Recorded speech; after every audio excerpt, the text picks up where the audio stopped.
ఇవాళ రొయ్యలు వేపుడు చేద్దాము. చాలా టేస్ట్గా ఉంటుంది. చూడండి, మనం ఆయిల్ వేసుకోవచ్చు.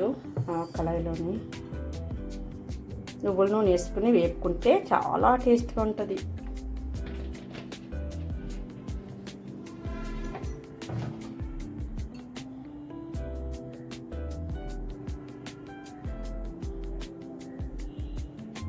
చూడండి, ఆయిల్ కాగింది కదా.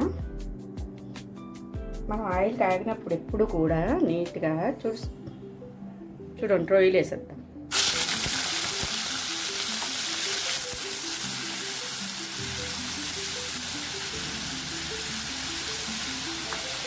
మనకి రొయ్య పడుతుంది కాబట్టి ఇప్పుడే సాల్ట్ చేసుకోవాలి.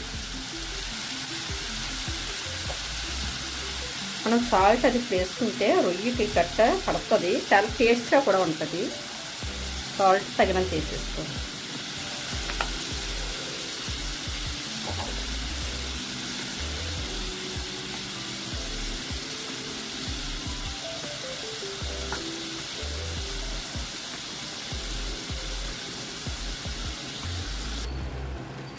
చూడండి, ఒకసారి వాటర్ అంతా ఇంకిపోయిందిగా.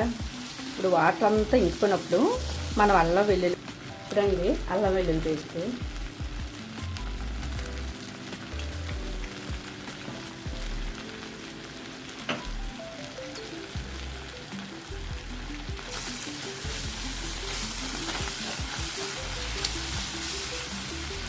అల్లం వెల్లుల్లి వేగింది, మంచి వాసన వస్తుంది.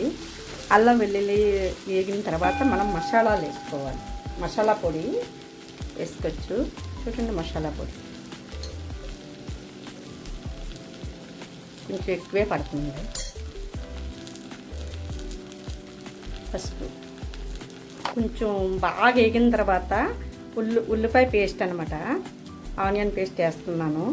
ఇప్పుడు వేస్తేనే మనకి నల్లగా అవ్వదు, టేస్ట్ కూడా బాగుంటుంది. చాలా చాలా బాగుంటుంది, గ్రేవీగా కూడా వస్తుంది మనకి. చూడండి, ఇది కూడా మనకి రొయ్యల్లో బాగా వేగాలి.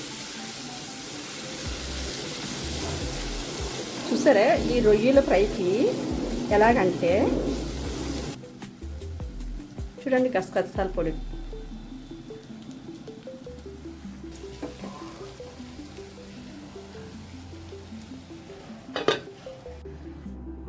చూడండి. ఇప్పుడు మనం తీసుకుందాం చక్కగా.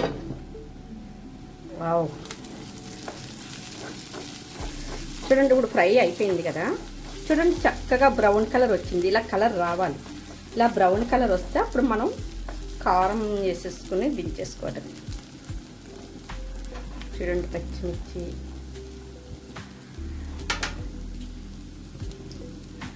మంచి గ్రీన్గా ఉంటుంది అనమాట పచ్చిమిర్చి ముక్కలు. చక్కగా చూడండి కారం,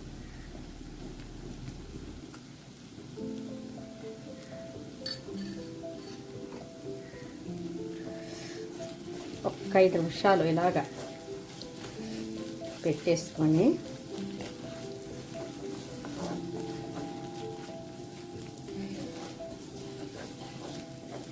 మనం ఫస్ట్ కారం వేస్తే కలరు బ్లాక్ కలర్ వచ్చేస్తుంది.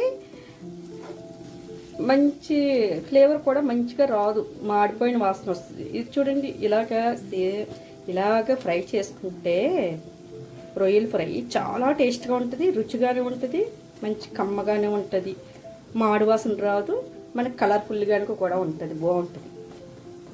చూడండి చాలా టేస్ట్గా ఉంటుంది. బాయ్ అండి.